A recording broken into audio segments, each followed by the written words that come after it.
කලින් වීඩියෝ වල අපි කතා කරා 2024 ගණිතයේ පසුගිය ප්‍රශ්න පත්‍රයේ කෙටි ප්‍රශ්නවල පළවෙනි ප්‍රශ්නේ ඉඳන් 10 වෙනි ප්‍රශ්න වෙනකන් අද අපි කතා කරන්න යන්නේ 11 වෙනි ප්‍රශ්න ඉඳන් 15 වෙනකන්.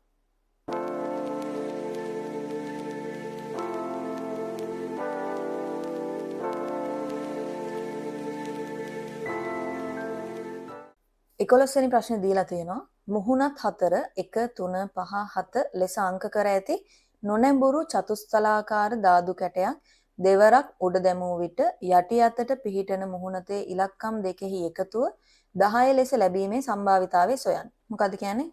චතුස්තලයක් තියෙනවා. නොනැඹුරුයි කියන්නේ මොකද්ද? මේක කොහෙටවත් නැඹුරු වෙලා නැහැ. නේද? මුහුණත් 4 1 3 5 7 කියලා අංක කරලා තියෙනවලු. දෙවරක් උඩ දානවා. දෙවරක් උඩ දාලා ඊට පස්සේ මෙන්න මේ යටි අතට පිහිටන මුහුණත් දෙකේ ඉලක්කම් දෙකේ එකතු 10 ලැබීමේ සම්භාවිතාවය. එතකොට මොකද්ද කරන්න තියෙන්නේ? මේ වගේ සිද්ධි දෙකක් ආවහම අපිට කොටු තැලක් අඳින්න පුළුවන් නේද? එක පැත්තකට ලියනවා එක සිද්ධියකින් එන්න පුළුවන් නියදී අවකාශය. අනිත් පැත්ත ලියනවා අනිත් සිද්ධියෙන් එන්න පුළුවන් නියදී අවකාශය. එක සමාන සිද්ධියන දෙකක් නිසා මොකද්ද දෙපැත්තෙම තියෙන්නේ? මේ පැත්තේ තියෙන එක පාරක් උඩ දාපුවාම එන එක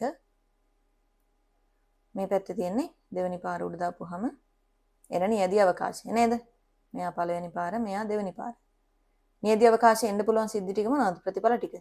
1 3 5 7 එන්න පුළුවන් නේද? දෙවෙනි පාර උඩ දැම්මත් ඒවම තමයි එන්න පුළුවන් නේද? 1 3 5 7 නේද? එතකොට මේ විදිහට එන්න පුළුවන් නියදී අවකාශය අපිට මේ කොටු දෙලේ මාක් කරගන්න පුළුවන් නේද? සම්පූර්ණම එතකොට නියදී අවකාශය අවයව කීයක් එනවද? 4 වරක් 4 16ක් එනෝනේ.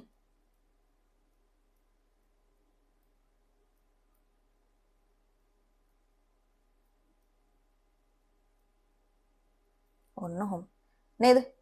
නියදී අවකාශයේ අවයව ගාන කීයද? 16ක් එනවා නේද?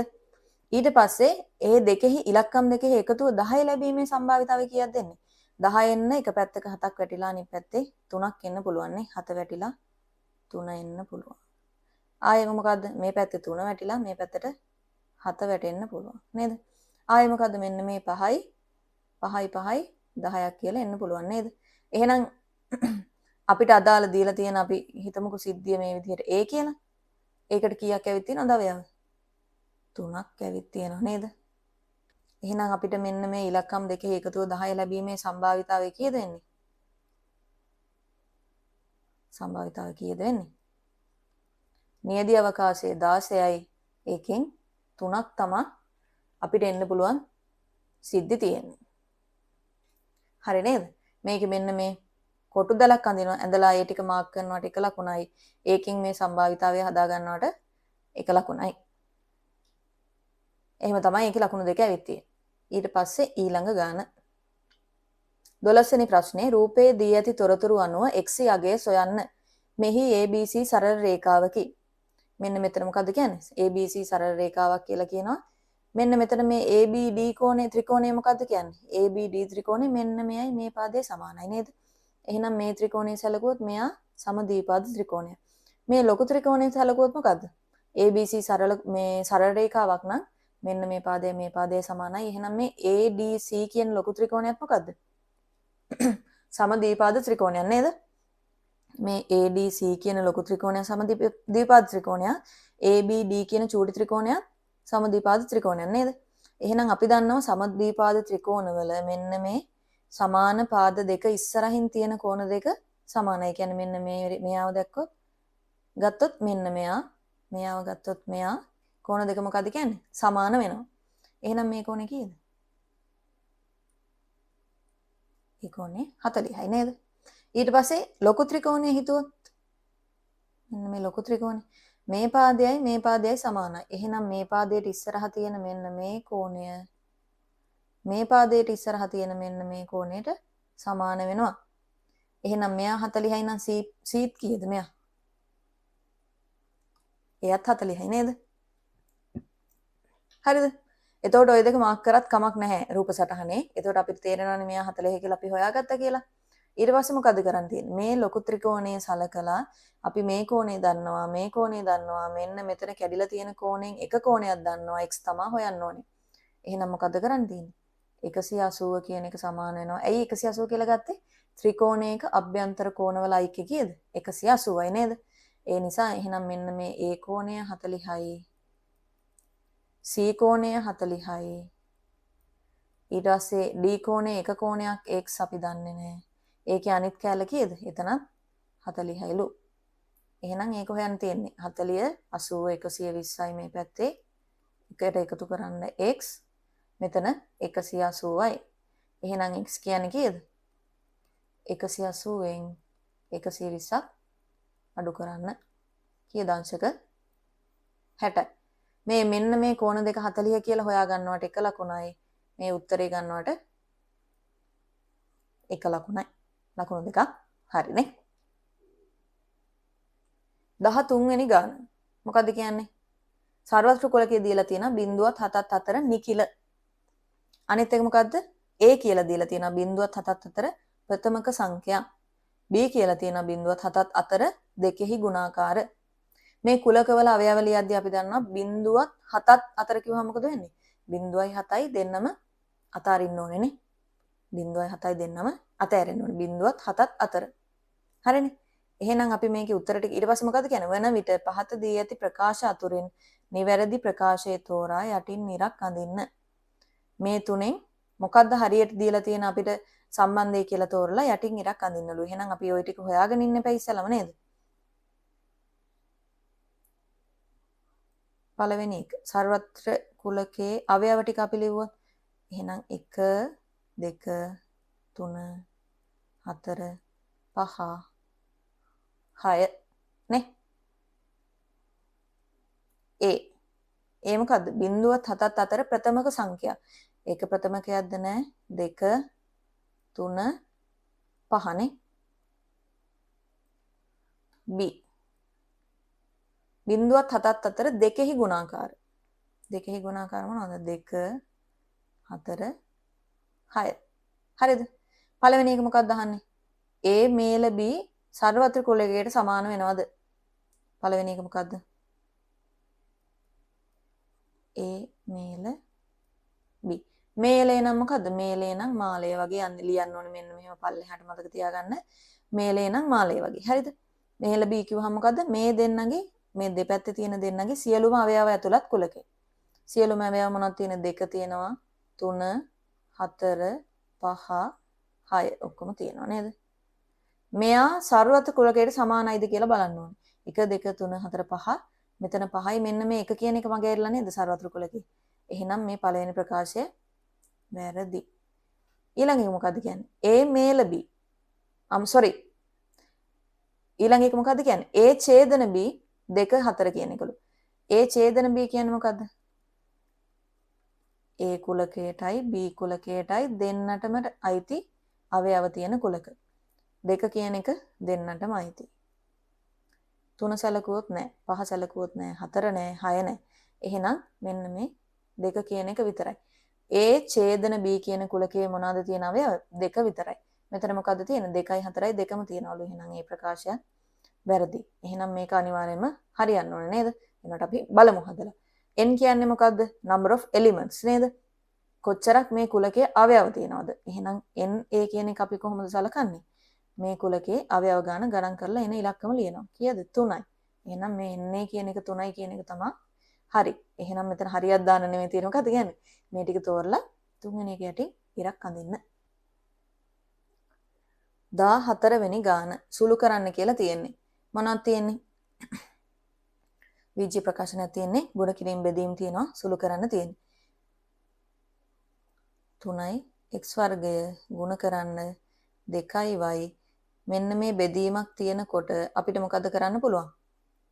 මේ බෙදීම ගුණ කිරීමක් විදිහටම ලියා ගන්න පුළුවන් කොහොම කරලාද? මෙයාගේ පරස්පරය අරගෙනනේ මෙතෙන්ට ගුණ කිරීම දාලා මෙයාගේ පරස්පරය ගන්න පුළුවන්. කොහොමද ඒක ලියන්නේ? මේක ඕනනම් ඔයාලට පැටලෙනවා වගේ නම් විහිදුවලා ලියන්න. 3යි x වර්ගය කියලා ලියන්න හැදිලා තියෙන්නේ කොහොමද? 3 වැඩි කිරීම x වැඩි කිරීම x නේද? 2යි y හැදිලා තියෙන්නේ කොහොමද? 2 වැඩි කිරීම y. මෙතන ගුණ කිරීම දාලා ඕනම කරලා 8යි xy කියලා අපි පල්ලෙහෙන් ලියා ගන්නවා. මේකට මොකද කියන්නේ? පරස්පරය ගන්නවා කියලා. නේද? පරස්පරය ගන්නවා කියලා. එතකොට මෙතන ගුණ කිරීමක් වෙනවනේ. එහෙනම් මේක මෙහෙම හරස් ගුණිතයෙන් අපිට කපන්න පුළුවන්. මේ y එකකට y එකක් කැපෙනවා. x එකකට x එකක් කැපෙනවා. මෙතන දෙකින් මේ 8 කැපෙනවා කීයද? 4යි. එහෙනම් උත්තරේ කීයද? 3යි. උඩ ඉතුරු වෙනවා 3 ඉතුරු වෙනවා. x ඉතුරු වෙනවා නේද? යට හරේ මේ ඔක්කොම කැපිලා 4 කියලා ඉතුරු වෙනවා. ඕක තමයි උත්තරේ. ලේසි නේද? මේ පරස්පරය කියලා මෙතන හදා ගන්නවට එක ලකුණයි. උත්තරේ ගන්නවට එක ලකුණයි. ශ්‍රේණි 1 දෙවනි පදය ඍණ 6ද තුන්වෙනි පදය ඍණ 12ද වේ. මෙම ශ්‍රේණියේ පස්වන පදය සොයන්න. ගුණෝත්තර ශෛලිවල සාධාරණ ආකාරයේ ඕනම පදයක් හොයන සූත්‍රය අපි මොකද කරන්න වෙන්නේ? මතක තියාගන්න වෙනවා. නේ? tn කියන්නේ n වෙනි පදේ සමානයි. මෙයා පළමු පදේ. මෙයා මොකද්ද? පොදු අනුපාතය. සහ මෙන්න මෙතෙන්ට එන්නේ මොකද්ද? පොදු අනුපාතයේ බලය වෙන්නේ මොකද්ද? මේ n කියලා ගන්න පදයෙන් එකක් අඩු කරපුවාම එනාගේ. එතකොට පළවෙනි එක කියනවා දෙවෙනි පදයේ t6ද. එහෙනම් දෙවෙනි පදේ කියන්නේ මොකද්ද පළවෙනි එක? ලියා ගන්නවා අපි. දෙවෙනි පදේ මෙතෙන්ටනේ. දෙවෙනි පදේ tn කිව්වම n සමානයි 2 කියලා දාලා. දෙවෙනි පදය එහෙනම් සූත්‍රය කොහොමද එන්න ඕනේ? r මෙතනින් 2 අඩු කිරීම 1 නම් 1යි. එහෙනම් දෙවෙනි පදේ මොකද්ද? මේ පළවෙනි එක.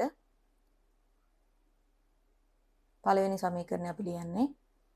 එහෙනම් දෙවෙනි පදේ දීලා තියෙනවා කීයද? ඍණ 6යිලු. අපි පළවෙනි පදේ දන්නවද? නැහැ. පොදු අනුපාතය දන්නවද? නැහැ. එහෙනම් මෙයාව අපි ගන්නවා පළවෙනි සමීකරණයේ හැටියට. ඊට පස්සේ දෙවෙනි සමීකරණය ගොඩනගනවා. ඒකේ කොහොමද t තුන්වෙනි පදේ. තුන්වෙනි පදේ නම් මෙතෙන්ට තුන්වෙනි පදේමයිනේ. ar මෙතෙන්ට කීයද? 3 එකක් අඩු කරපුවම 2යි. ඒක කීයද කියන්නේ? ඍණ 12යිලු. අපි a දන්නේ නැහැ. ar දන්නේ නැහැ. එහෙනම් එයා දෙවෙනි එක. එතකොට මේක ඔයාලට පේනවා මෙන්න මෙතන a තියෙනවා. මෙතන r පළවෙනි බලයක් තියෙනවා. මෙතන r දෙවෙනි බලයක් තියෙනවා. දෙවෙනි එක පළවෙනි එකෙන් බෙදුවොත්. ඒ කියන්නේ දෙවෙනි එක බෙදීම පළවෙනි එක. දෙවෙනි සමීකරණය මොකද්ද තියෙන්නේ? මේ පැත්තේ ඉස්සලම තියෙනවා ඍණ 12. මේ පැත්තේ තියෙනවා ar වර්ගයක්. බෙදන්නලු දෙපැත්තම පළවෙනි එකෙන්. පළවෙනි එකෙන් බෙදුවහම මොකද? අගේ මේ පැත්තේ ඍණ 6යි. මේ පැත්තේ ar. මෙයාට මෙයා කැපෙනවා. ඍණයි ඍණයි බෙදපුවාම මොකද්ද ලකුණ? ධන. 12යින් බෙදපුවාම කීයද? 2යි. මෙතන මොකද වෙන්නේ? මේ a ට a කැපෙනවා. අයියේ මෙතන ගුණ කිරීමක් තියෙන්නේ නේ. එහෙනම් මේ දෙනවා කපන්න පුළුවන්. ඊට පස්සේ මෙතන r දෙකක් තියෙන්නේ. r එකකින් බෙදනවා කිව්වහම අපිට පුළුවන් ඕනනම් මේ r දෙවෙනි බලයෙන් එක බලයක් අඩු කරා වගේ හදන්න නේද? දර්ශකවල තියෙන්නේ. එතකොට මෙතන එනවා r වල අගේ. ඒ කියන්නේ පොදු අනුපාතය කීයද? ධන 2යි. හරි නේද? ඊට පස්සේ මේ එකක් අපි මෙතෙන්ට ආදේශ කරලා අපි හොයාගන්නවා පළවෙනි පදේ මොකද්ද කියලා. එහෙනම් පළවෙනි එකට පළවෙනි එකට අපි ආදේශ කරා කියලා හිතමු. ඍණ 6 සමානයි a අපි දන්නේ නැහැ. r අපි දන්නවා ධන 2යි. එහෙනම් මේ දෙපැත්තම දෙකෙන් බෙදුවොත් මොකද වෙන්නේ? අපිට උත්තරයක් එනවා r වලට. නේ? මේ පැත්තේ ඍණ 3යි. මේ පැත්තේ සමාන වෙනවා කීයටද? a වලට නේ. මෙතන දෙකට දෙක කැපෙනවා. මේ පැත්තේ ඍණ 3 බෙදීම ධන 2 කියන්නේ ධනයි ඍණයි බෙදපුවාම ඍණ 6 බෙදීම 2 කියන්නේ 3යි. එහෙනම් a සමානයි කියලා එනවා ඍණ 3ට. හරිද?